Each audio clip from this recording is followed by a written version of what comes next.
vibrant seed of your lifetime investment growth hides in the last few years of the journey, but almost everyone gives up in the first decade. That's the trap. You start compounding, the line on the chart barely moves, and you quietly decide it doesn't work. Today I want to show you what really happens in those early months and early years, so you don't quit right before the growth curve starts to bend. Meet Harry. Harry answers calls in a noisy customer support center 40 hours a week, making about $43,400 a year before tax. After deductions, his paycheck lands at $2,699 every month. Rent eats $153, groceries and transport chew through another $100-something. Most months, Harry ends with maybe 50 or 60 sitting in his checking account. If you feel like that's your life, stay with me, because Harry doesn't get a huge promotion. He doesn't get a mystery inheritance. The only thing that changes is how he treats the boring early stage of compounding. A few months before his 27th birthday, Harry listened to an audio version of The Psychology of Money by Morgan Housel on the bus. One line stuck. The idea that most legendary investor results come from a tiny number of years where compounding really explodes. Harry, if the magic years are at the end, then what I do at the beginning must be less about results and more about survival. On the same week, he stumbles onto The Simple Path to Wealth by J.L. Collins. Different author, same drumbeat. Start early, stay in the game, ignore the noise. None of this is about picking the perfect stock. It's about living long enough financially to let the math work. So I tried something that on paper looks almost laughable. So I opened a simple investing account and set up a small automatic deposit of $37 every month on the 15th.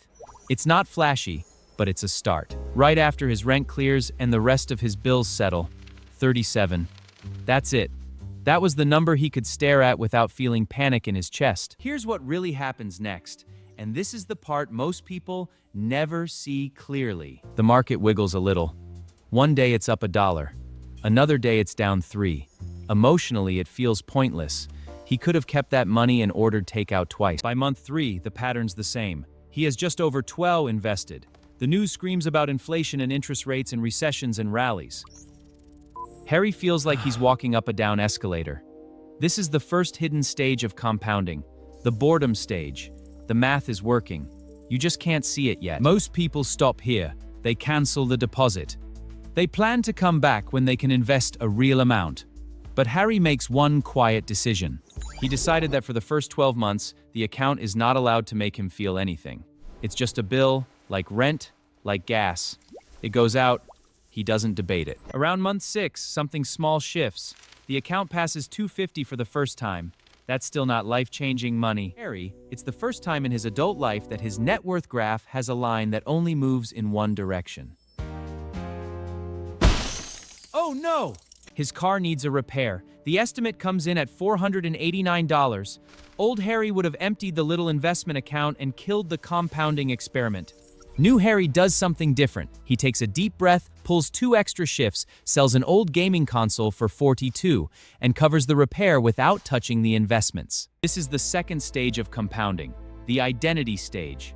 You stop seeing the account as extra cash and start seeing it as untouchable seeds. The catch is simple. The early deposit do almost nothing at first and almost everything later. Back to Harry. By the end of year 1, he's made 12 tiny deposits of $37. That's $44,400 of his own cash.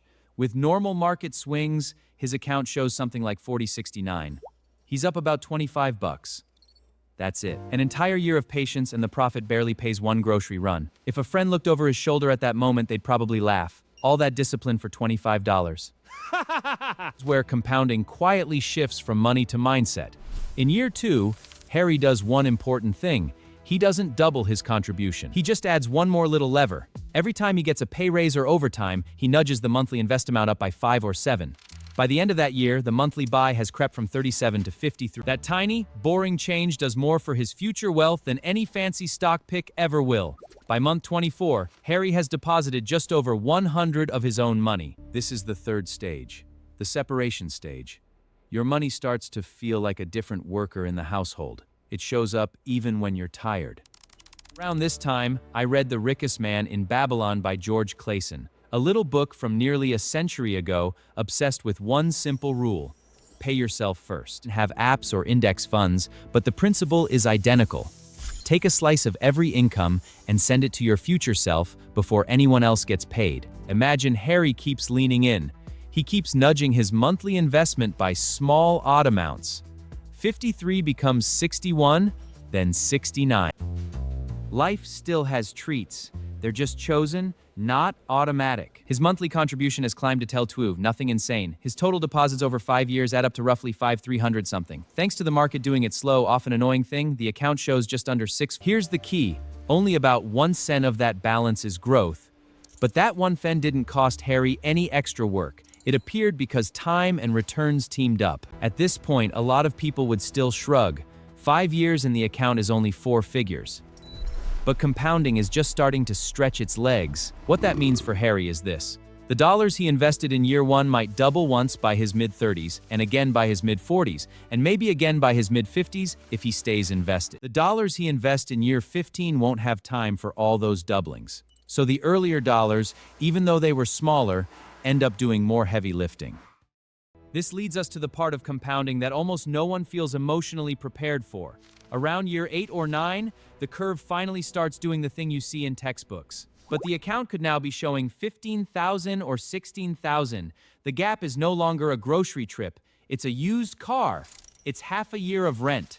That's the moment compounding stops being an idea and starts being a lived experience. Here's the twist. The math didn't change that month. The market didn't suddenly become kinder. What changed is that Harry finally crossed the invisible line where the returns on his money are bigger than the money he adds. This is the real heart of compound. Instead, he protects the habits that got him here. He keeps his lifestyle a step behind his income.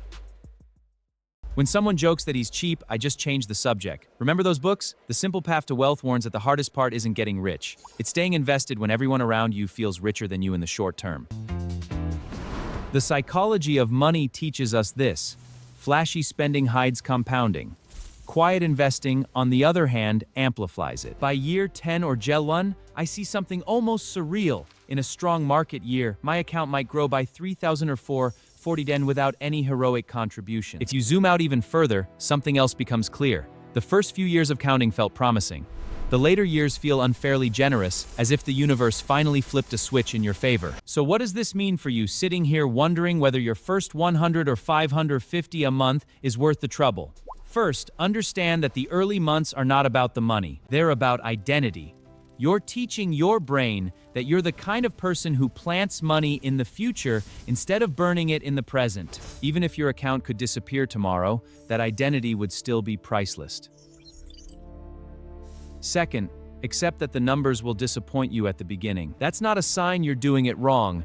That's a sign you're at the only place compounding can start.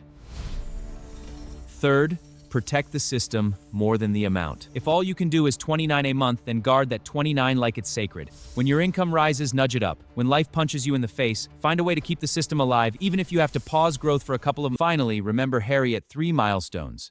At month 3, when the account was barely over 100 and he felt foolish. That was the moment most people quit. At year 5, when the gains were small but real, and he finally had a graph that sloped in one direction, that was the moment he could see compounding waking up. This is what really happens when you start compounding. It's slow, it's boring, it's emotionally confusing. Then it's suddenly obvious and powerful and almost unstoppable. You won't feel the magic in month 1. But if you can survive the boredom stage, hold the line through the identity stage, and defend your habits long enough to reach the handoff, the math will do something wild. One day you'll wake up, open your account, and realize your money is working harder than you ever did.